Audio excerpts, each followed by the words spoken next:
Terima kasih Tuan Speaker dan semua ahli yang berhormat sekalian.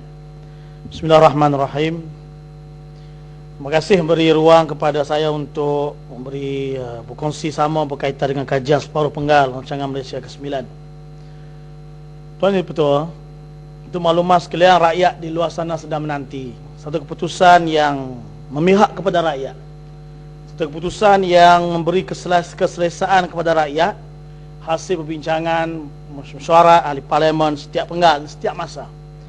Kerana kini rakyat sedang menanti satu keputusan yang bijak.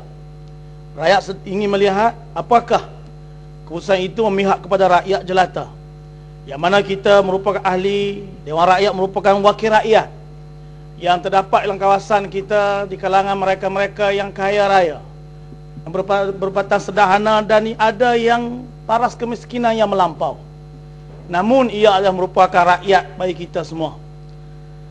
Tuan Speaker, maka rakyat adalah merupakan sedang melihat dan sedang menanti keputusan yang apakah keputusan itu memihak kepada kehidupan rakyat ataupun keputusan akan terus menindas kehidupan rakyat.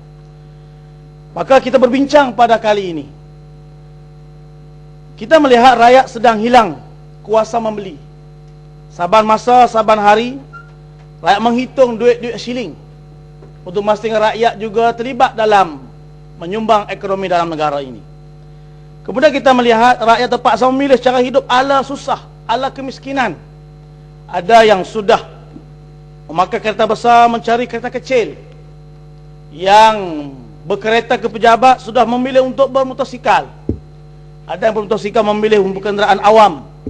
Ini semua yang sedang berlaku dalam negara kita hasil kenaikan harga minyak yang melampau.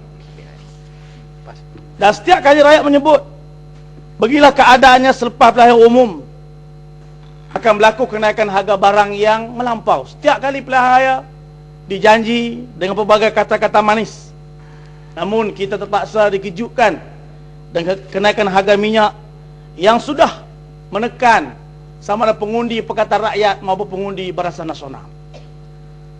Tuan Speaker, maka rakyat terpaksa bergelut kali yang kedua.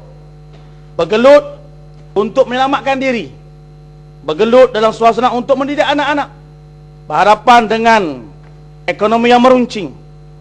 Maka rakyat mendesak, seperti mana kita mendesak mewakili rakyat, supaya mana gaji minimum ditentukan oleh pihak kementerian, terutama di sektor swasta. Walaupun kita ingin tahu dan setiap kali menteri menjawab, alasan-alasan pelabur tidak mampu untuk memastikan gaji minimum itu diselaraskan seluruh negara. Kita mesti bersama memikir tentang kehidupan rakyat. Rakyat terpaksa membeli seperti kita yang membeli. Dan ambillah kata-kata karamah Sayyidina Ali radhiyallahu an. Seorang pemimpin mesti menjiwai rakyatnya. Apa yang pemimpin mahu, itulah rakyat yang mahu. Rakyat mahu. Apa yang rakyat tidak mahu, itulah pemimpin tidak mahu. Jadi ini merupakan kata-kata yang cukup besar artinya, agar rakyat, pemimpin-pemimpin negara memahami kehidupan rakyat yang sebenarnya. Maka gaji minimum ini terus diperjuang oleh kami semua sebagai sebuah Pakatan Rakyat, mewakili rakyat. Dan di kawasan saya terdapat banyak industri kilang-kilang yang dapat saya temui dan kita bertanya khabar, ada di mereka di bawah gaji paras RM350 sebulan. Bagaimana mereka untuk hidup? Sedangkan seliter minyak mereka dengan kita ahli parlimen sama saja. Mereka terpaksa bayar 1 liter RM2.70. Kita ahli parlimen, kita menteri juga sama RM2.70. Maka kalau gaji minimum tak dapat dibincangkan, dilaksanakan, saya mencadangkan gaji kita semua turun sama dengan rakyat bawahan sebanyak RM350. Apa kita mampu hidup? Tentulah kita akan beri 1000 sejuta alasan mengatakan kami tak mampu hidup dengan kos yang begitu rendah. Jadi Tuan Speaker, Datuk Speaker, ini keadaan rintihan rakyat yang perlu kita pertimbangkan, agar mana hidup ini kita berkongsi di semua hal. Yang kita berbincang tentang mengubah cara hidup. Dalam masa yang sama rakyat sudah tidak ada pilihan untuk ubah cara hidup, mereka rakyat tersebut berserah kepada keadaan hidup yang dihadapi. Kemudian dilihat dalam rancangan kajian separuh penggal ini diletak sebagai modal minda kelas pertama. yang kita panggil modal insan, yang setiap ini bercakap di semua rata pelosok negeri. Kita bercakap berkaitan modal insan dan minda kelas pertama. Saya sebagai wakil rakyat yang baru amat terkejut apabila Kidabat Tangan menyatakan tidak perlu bantu wakil-wakil rakyat Pakatan Rakyat ini, ataupun yang tidak menyulahi Barisan Nasional. Kalau inilah minda kelas pertama yang diwar-warkan oleh kerajaan berhadapan dengan wakil rakyatnya yang tidak minda kelas pertama, tidak punya modal insan. Saya bersetuju dengan Ipoh Barat. Kalau cukai pendapatan dipotong, kadar belanja sama saya terpaksa kami menanggung seperti pihak kerajaan. Dalam tempoh yang sama kami tak diberi hak-hak untukkan ahli parlimen untuk kami mengurus rakyat. Dan urusan kami terbilang pemahaman politik, sama ada dia Pakatan Rakyat maupun Barisan Nasional. Ini gaya kita, cara kita mengurus, memimpin rakyat yang mesti diambil contoh oleh Barisan Nasional.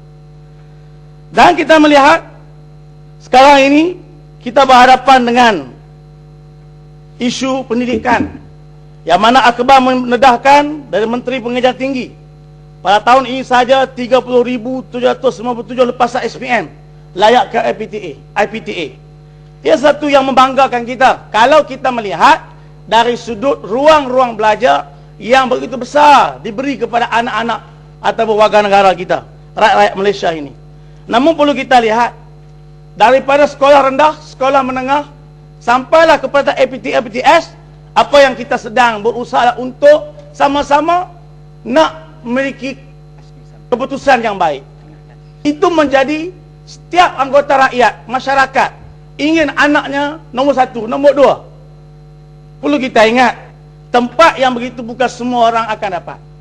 Namun, apakah kita ingin melahirkan pelajar-pelajar yang membawa segulung ijazah ke kampung, ataupun kita ingin melahirkan kemahiran-kemahiran walaupun kita yakin mempunyai ijazah juga merupakan satu keputusan yang baik, tapi kita yakin lebih ramai lagi yang akan tercicir dari segi mempunyai ijazah keputusan yang baik, tapi mempunyai kemahiran yang baik. Sehingga kita melihat IKS yang dikatakan isu kemahiran mara, yang sudah tentulah untuk melahirkan kemahiran, pun diukur dengan persejilan, keputusan dan sebagainya. Yang kita yakin percaya kita bimbang, apabila menang rakyat semua orang bercakap tentang keputusan yang baik sahaja, maka di sana akan terdapat kebanjiran anak-anak pelajar-pelajar yang tidak mempunyai sijil tapi mempunyai kepakaran, yang terpunya ruang kerja, maka bertambahlah pengangguran dalam negara dari setahun ke setahun.